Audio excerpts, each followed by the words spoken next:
All right, morning everyone. We are at EOtec2024. Thanks for joining us. My name is Ben Kanashenko. I'm on the board of directors and I'm also the utilities manager up in Squamish. And I'll be moderating for the wastewater stream today. It's my pleasure to introduce this morning Randy Colombo and Brad Lofgren. They're here to talk to us about Sundial Creek and a spider excavator. Pretty cool pieces of equipment, so I'm excited to hear what they were up to with that. Randy started as a laborer one in the city of Coquitlam, I believe. That's right. Worked his way up to engineering tech and retired after 40 years with the city of Coquitlam. During that time, he maintained 53 sanitary pump station, a methane production system in a 90-hectare industrial park, and worked with Trans Mountain Oil Pipeline for 18 months to assist their navigation through utilities in the city of Coquitlam. He has been a subject matter expert for the EOCP since 2009 for water distribution and wastewater collection. And with him, he has Brad Lofgren, who is currently the Director of Public Works at the City of Coquitlam. Brad joined the city in 2002 as Water Superintendent after 10 years in the private sector. He enjoys being part of the team of professionals that deal with operational challenges. He has been Director for 7 years and responsible for 150 employees that operate and maintain the utilities for the City of Coquitlam. He has a Mechanical Engineering Systems Diploma from BCIT and is a certified EOCP Level 4 water distribution operator. Welcome, Brad and Randy.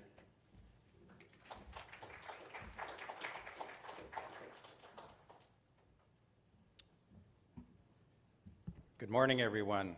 Hopefully everyone enjoyed the great keynote speech by Corey Hirsch this morning. It was fantastic. And thank you for taking the time to attend our presentation. As most everyone here knows, municipalities are filled with infrastructure that is aging and deteriorating. The city of Coquitlam is certainly no exception to this. Coquitlam contains a lot of radical topography with 3 separate mountains around the city. We also have 4 neighboring municipalities, so drainage runoff tends to run from one municipality into another. Southwest Coquitlam is an area that was initially developed primarily in the 1950s and 1960s, and the north slope of this area is quite steep and contains several different drainage outfalls that drain into ravines and down into the city of Port Moody. Which you can see up in this area here, pretty much the whole north slope, there's different outfalls that discharge into Port Moody. A routine annual inspection revealed that one of these outfalls had a big problem. The large outlet structure at the outfall discharging into Sundial Creek had become displaced. Your first reaction would be no problem, right? We'll just get in there with a machine and fix it up. The steepness of the ravine and severe lack of access provided some especially unique challenges to this problem. So you can see here where the actual site was, where the outfall is, the top of slope, and this here was our only access into it where we actually had a right-of-way. And the topography and the steepness and the amount of trees here just was not going to be pretty to get in there. We knew we had to do something quickly. The water from the outfall was hitting the displaced concrete structure, splashing and causing severe erosion of the sandy banks of the ravine. There are residential properties backing onto the ravine on both sides, so this erosion could potentially threaten the properties and homes above. The rainy West Coast fall season was quickly approaching, so time was of the essence. And I'll just turn over the floor to Randy to continue on.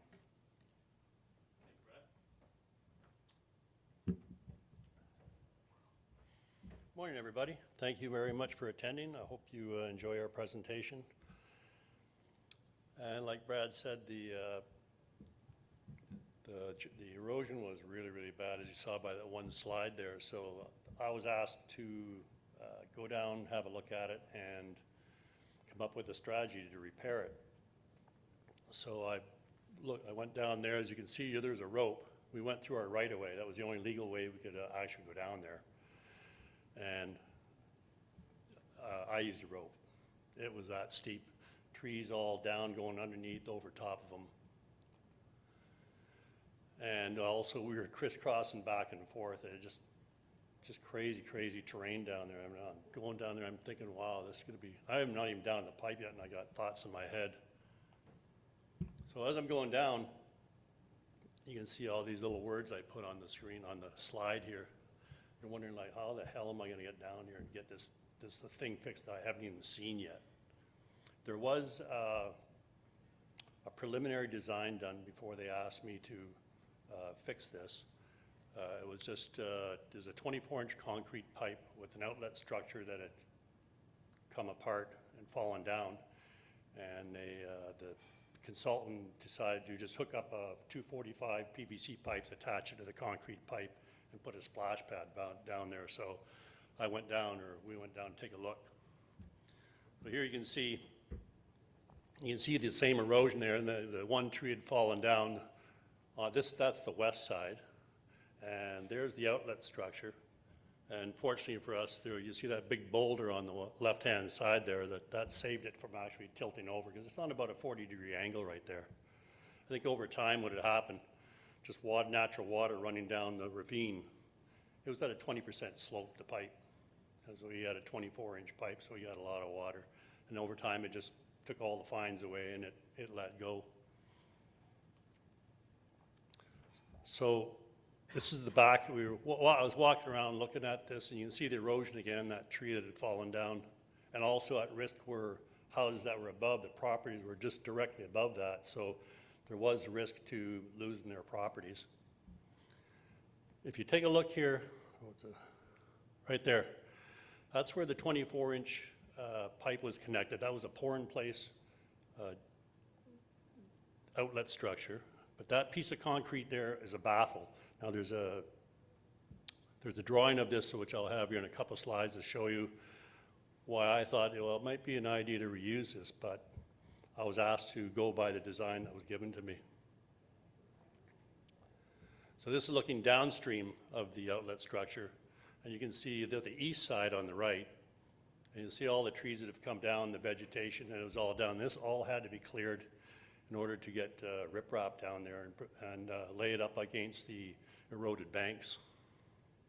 So it was quite a job that was coming at me. So when I got back up, I gave an old friend of mine a call who I'd known for over 25 years.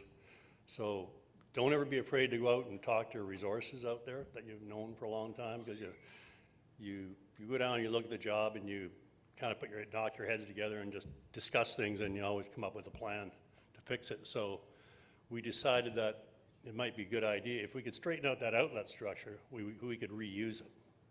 But my supervisor, who was an engineer, who gave me the drawing that was given by a consultant, he pretty much stuck to that all the time, so I had to go change his mind. There's the drawing that was given. So once we cleared everything out down there, we'd attach that PVC double 45 with a clean out, then attach it to the concrete 24-inch concrete pipe and put a 5-meter long splash pad in there to dissipate the energy. This was a drawing that I'd found. I'm not sure if many of you know GVS and DD. That's the Greater Vancouver Sewer and Drainage District, which is now Metro. Changed their name. So that was their detail, and this was the pour-in-place over and around that 24-inch concrete storm pipe. This, right there, that baffle, that right there, when the water came down, that pipe's at a 20% grade. So in a heavy storm event, you got a lot of volume coming down there, and it's coming down fast. There's about 500 feet of pipe upstream of this. So what it did was it hit the back of that baffle, and the water would all swirl down, go down, come underneath the baffle, and then there was a 1-foot lip, and then it had to come up over that, and that all dissipated all the energy and just allowed the water to flow through without eroding the creek.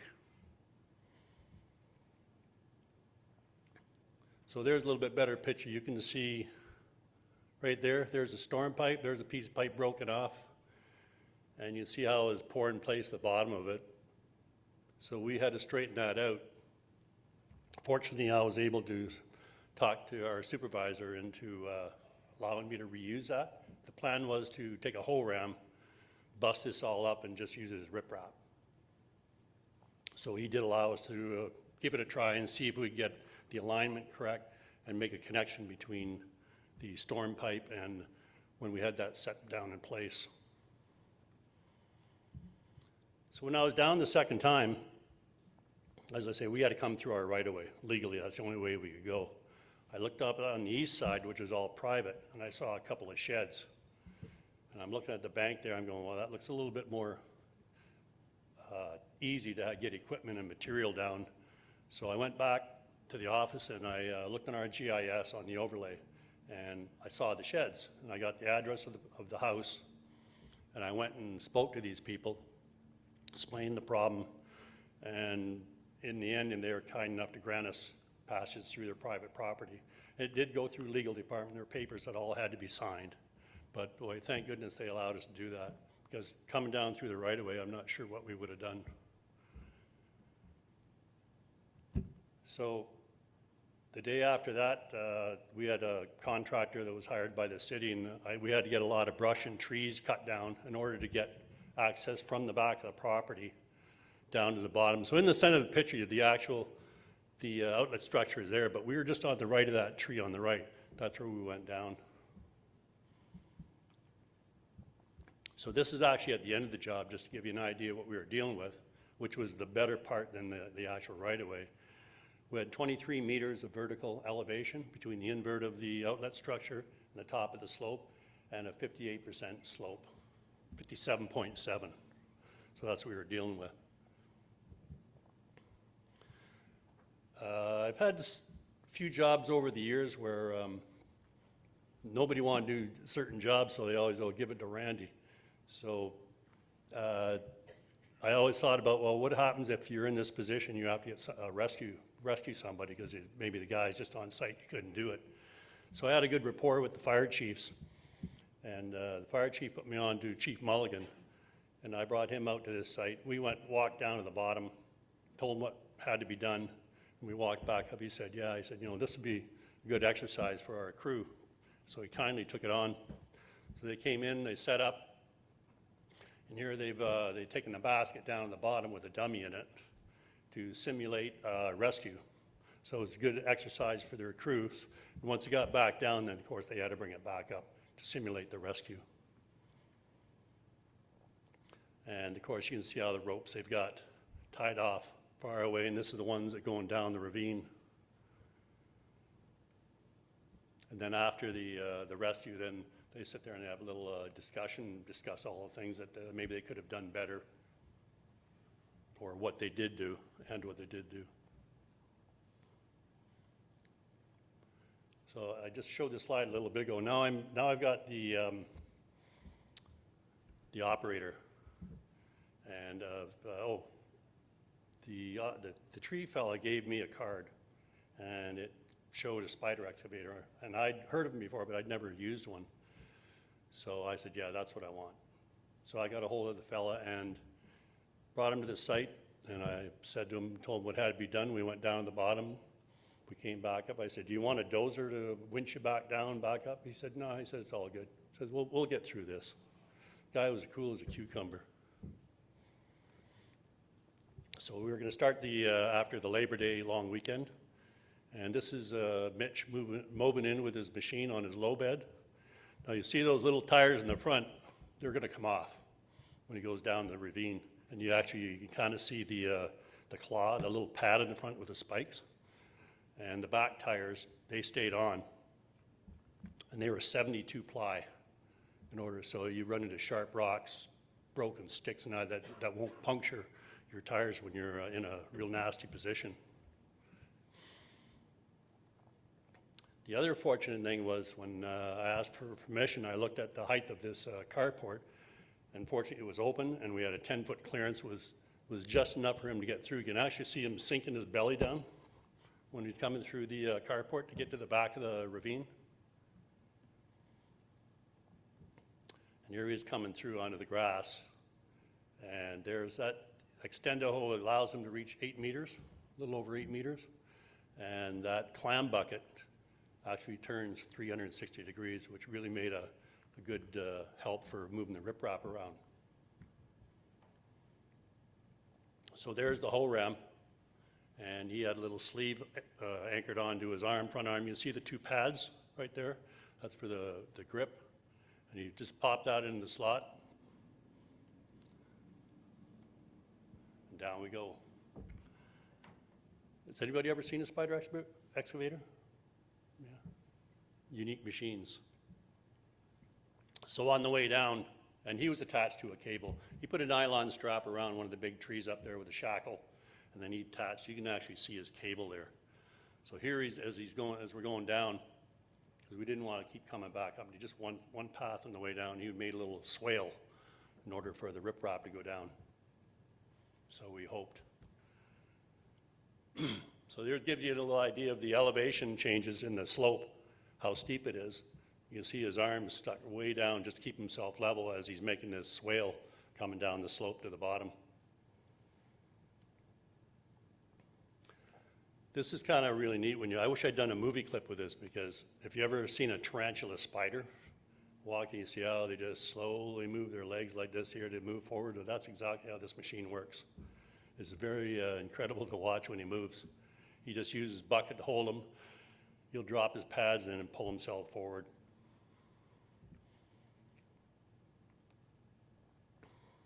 And the other unique part of this machine, if you take a look at the arms on the back here, they'll turn 9 degrees each, and also where the wheels can also turn 9 degrees each. So if they get in some really nasty position, they're able to manipulate all these arms, which really made a difference. This was a Kaiser S2, which was made in Germany. And here we're just about at the outlet structure here. And he just changes all those wheels in his arms and everything just to get access down to the outlet structure. So there you can see the storm pipe right there. And what you're just clearing all the rocks and debris between the outlet and the structure itself, so that we'll have it all clear when we get ready to put a new pipe in there.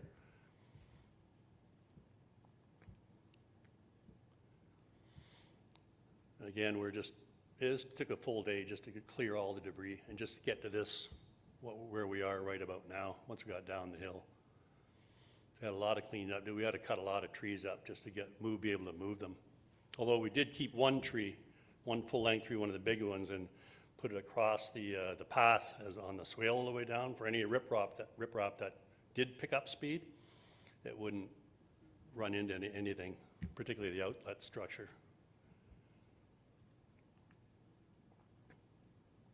So here he is, he's doing some cleaning here now. He couldn't pick it up. All he could pick up was 5 ton max.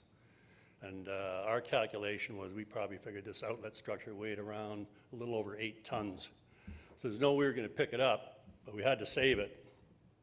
So what I had him do was I had him just take his clam bucket and just dig in front of the outlet structure down about 1 foot. And what we took was all that rock around, there's tons of that, and we would just fill up that swath that he dug up. And then I had him dig a second one and a third one and just keep filling up with rock, and then I just had him pick the edges. And he just kept moving until it slowly moved along the rock quite nicely, actually. We didn't get it perfectly level, but it was more than suffice to make the job work. So we're slowly getting it in position there. We knew, by that time right there, we knew that we'd be able to reuse this outlet structure.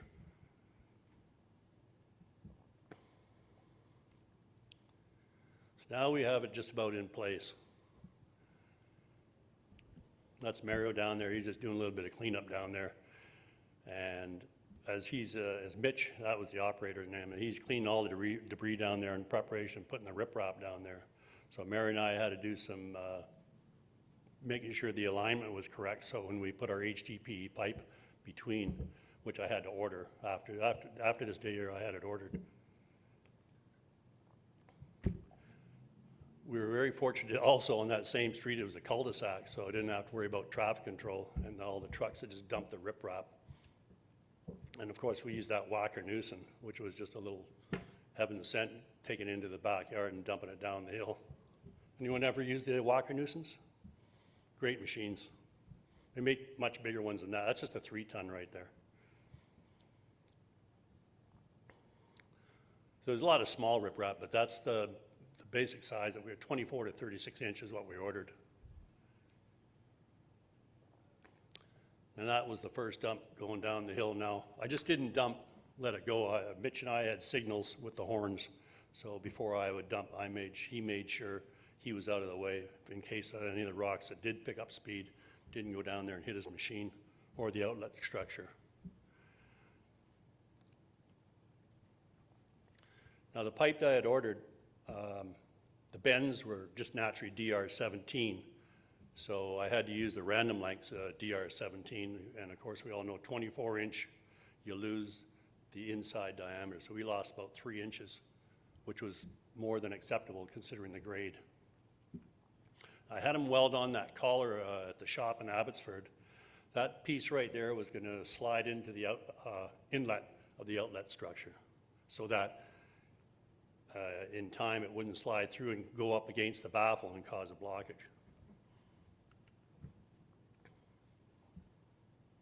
You can see the bends right back there, and you see the McElroy fusion machine back there.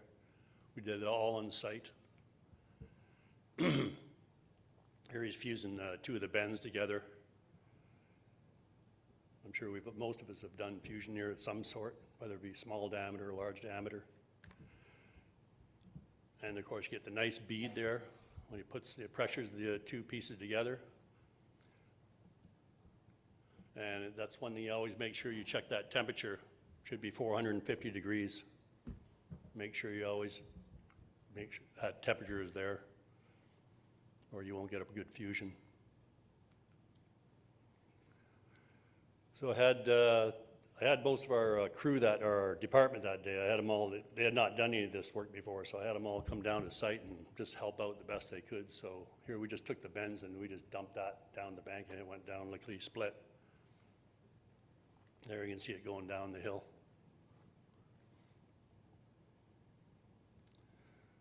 So there's the path we made, the swath. We probably made, I don't know, a dozen trips up and down that day with measuring between the outlet of the 24-inch storm pipe and the outlet structure itself to make sure that it was going to be 2 pieces. We'll have a split dresser on it, as you'll see. You can see we got a little bit of rock down there. So here's the first piece coming into play that we're getting ready for that. And this is actually my favorite picture that I took. You can really see the uniqueness of how this machine can work in different elevations using his feet as we're just holding into the first piece. Now we had to grind down the ends because the 24-inch OD was exactly, so we just had to take a grinder and grind it down so make it slide back into the 24-inch storm pipe.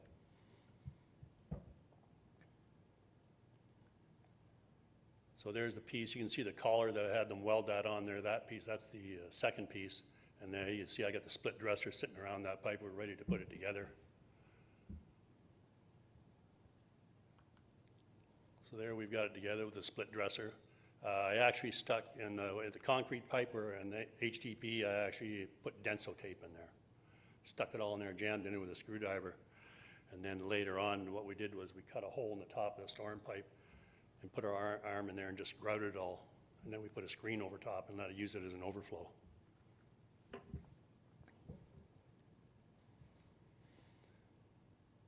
So there we're all ready to go. We just grabbed some of the sand out of the bank and then we backfilled the HDPE pipe.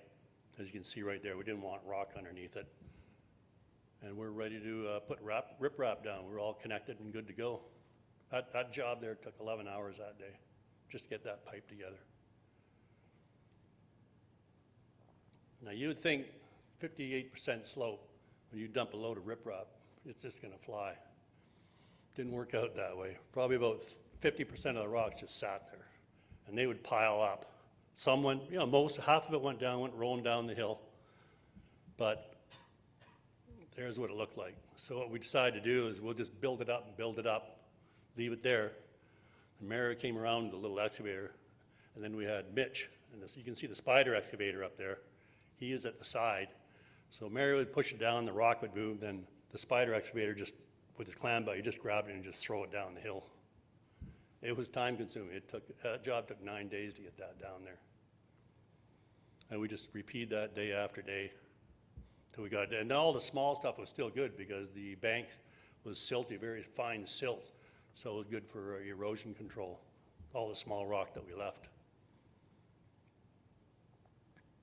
And there we are just about ready. We just got more rock to put down, and I'm going to pass this on to Brad.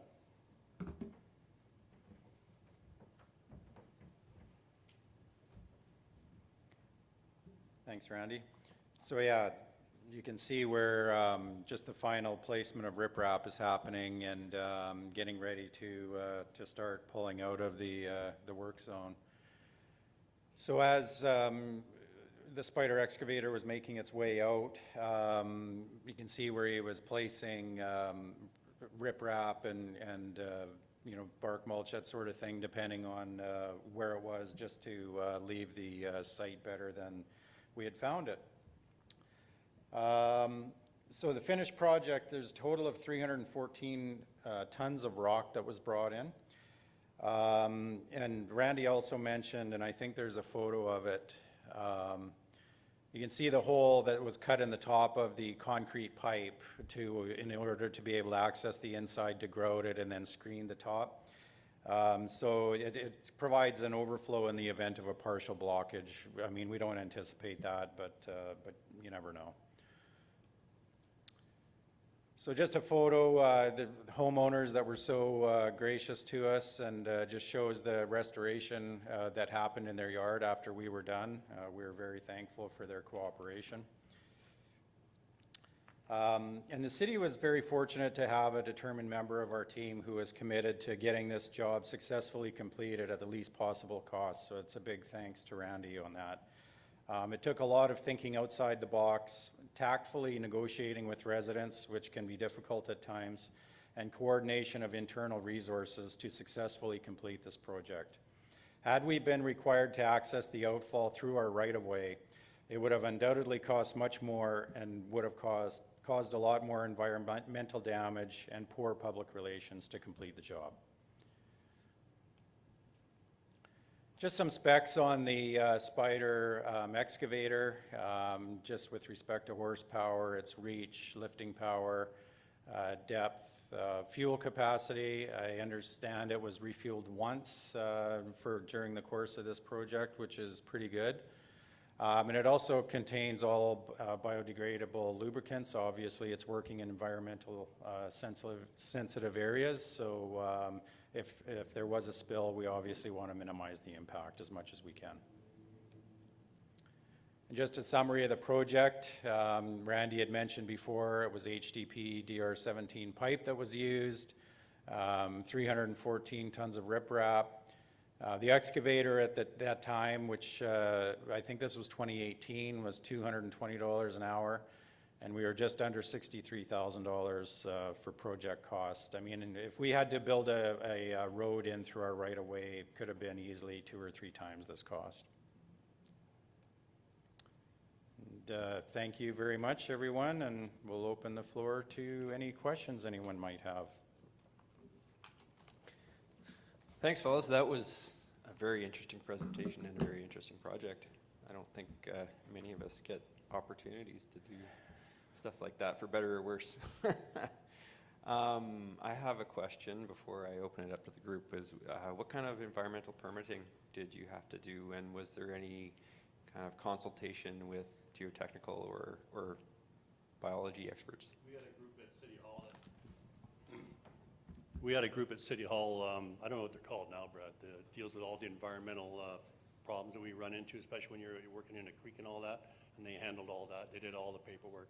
So it didn't take any time away from me doing all the other work, so it worked out really well.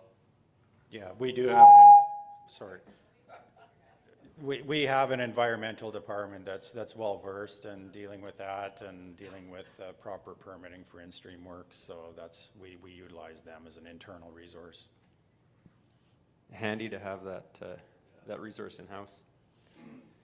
And just a reminder, if anyone has any questions, please fire a hand up. I'll bring you the mic.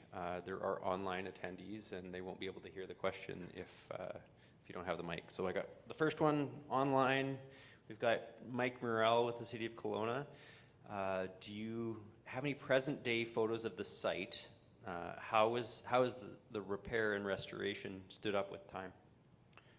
We don't have any current photos with us, but we do annual inspections of our outfalls, and this one is holding up just fine. It looks very similar to the day it was completed. Good news. Great presentation. One thing you would do again from this project and one thing you would not do again from this project? You want to come up here?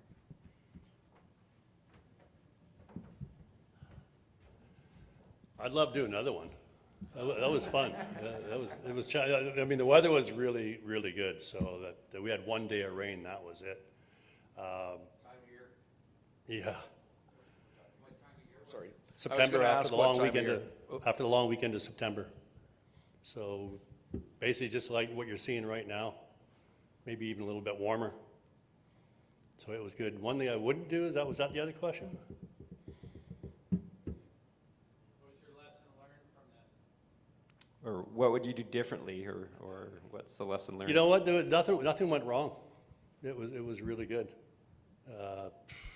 Everything just fell into place as you know. Once Mitch was there with his machine, I'm going, holy smoke, this is great. This guy was like, nothing fazed him.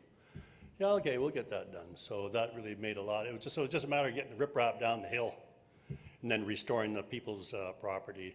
And we pulled we put in hog fuel for the Wackernusen, and we pulled it all out, disposed of it properly, and then put down all brand new turf. So no, everything went well. I was really happy. We didn't have anything bad go wrong at all. Was it all local contractors, or did they have to come from afar? It was myself, Mitch, the operator, and my old friend Mario, just the three of us. Is Mitch local, though? I'm sorry? Is Mitch local to the Lower Mainland? Yes, he's in Chilliwack, I believe. It's I don't think I'm allowed to say the name, am I? Am I allowed to say? Don't see why It's not. Over the Edge Excavating, if you ever want to look it up. You'll see some really neat pictures on his website of places you just look like, holy cow, what are you doing there? But that's what these machines, now he's got the winch. He's got a winch behind him holding him up, but still, it's a pretty amazing machine. And just what it could do and the articulation of all the different arms and everything that helped him get around obstacles and all that really made a big difference. I don't think we could have done it with a regular excavator because I would have been afraid to snap a track at the bottom once all the riprap was being laid. And then how do you fix it? Be awfully time consuming. So that spider excavator was just a dream. This question's for Brad, probably. What's the degree of that HDPE at the top of, I'm worried about the water coming down the hill and hitting that HDPE with any debris in it. How long we think that might go before it has an issue? Yeah, you always worry about that with the grit and everything that comes through a storm line because it comes from the catch basins off the road and all that. But even the thickness of the pipe, 1.5 inches, and we slid it in, and I jam-packed denso tape on the outside, and we grouted non-shrinkable grout on the inside. So there would probably just be and at 20% grade, 20.5% grade. So I mean, you'll get a little from the 1.5 inches back, wherever that levels out. That's the only debris or material that's going to gather there. Basically, it's going to wash itself on every rain event.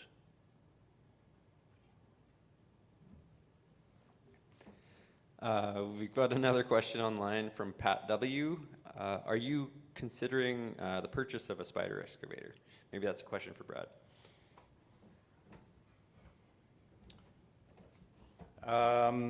I would say no, we don't have enough demand for it, but we certainly wouldn't hesitate to use one again. But for purchasing one ourselves, no. If as time goes on and we end up, undoubtedly we're going to end up with more of these failing, it would be something we would consider, but not at the current time. Any more questions from the room?